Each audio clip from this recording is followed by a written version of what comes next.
Assalamualaikum warahmatullahi wabarakatuh. Halo, nama saya Didaira Ramadanti dari kelas 6A. Hari ini saya akan membawakan materi tentang perkembangbiakan generatif. Perkembangbiakan generatif adalah perkembangbiakan tumbuhan secara kawin atau pembuahan. Proses perkembangbiakan generatif ini membutuhkan alat kelamin jantan dan alat kelamin betina. Baik tumbuhan ataupun hewan dapat mengalami pembiakan secara generatif ini. Pembiakan secara generatif ditandai dengan adanya pembuahan. Pembuahan merupakan proses peleburan yang melibatkan sel kelamin jantan dan sel kelamin betina yang pada akhirnya akan menghasilkan sigot dan menjadi organisme baru. Pembuahan pada hewan melalui proses peleburan antara sel telur dan sel sperma. Sedangkan pembuahan pada tumbuhan adalah proses dari peleburan serbuk sari dan putik. Perkembangbiakan generatif secara kawin terjadi melalui proses penyerbukan dan pembuahan. Perkembangbiakan generatif pada tumbuhan diawali dengan penyerbukan, yaitu melekatnya atau jatuhnya serbuk sari ke kepala putik. Setelah terjadi penyerbukan pada serbuk sari, tumbuh bulu serbuk sari yang menuju ke ruang bakal biji. Kemudian serbuk sari akan masuk ke ruang bakal biji melalui bulu serbuk sari.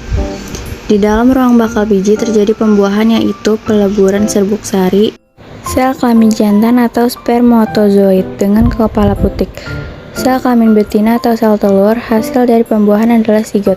Sigot berkembang menjadi lembaga, lembaga berkembang menjadi bakal biji berkembang menjadi biji dan bakal buah. Kemudian bakal buah berkembang menjadi daging buah. Lembaga yang berada di dalam biji merupakan calon tumbuhan baru. Contoh tumbuhan yang berkembang biak secara generatif menggunakan biji diantaranya tanaman kacang tanah, tanaman jagung, dan tanaman salak. Bagaimana awal perkembangbiakan generatif pada tumbuhan? Dapat terjadi dengan menggunakan bunga sebagai alat produksi. Bagian-bagian dari bunga ialah mahkota, kelopak, dasar bunga, tangkai bunga, bakal biji, tangkai putik, kepala putik, benang sari, kepala sari. Perkembangbiakan pada tumbuhan dibagi menjadi dua, yaitu perkembangbiakan generatif secara kawin dan perkembangbiakan vegetatif secara tidak kawin.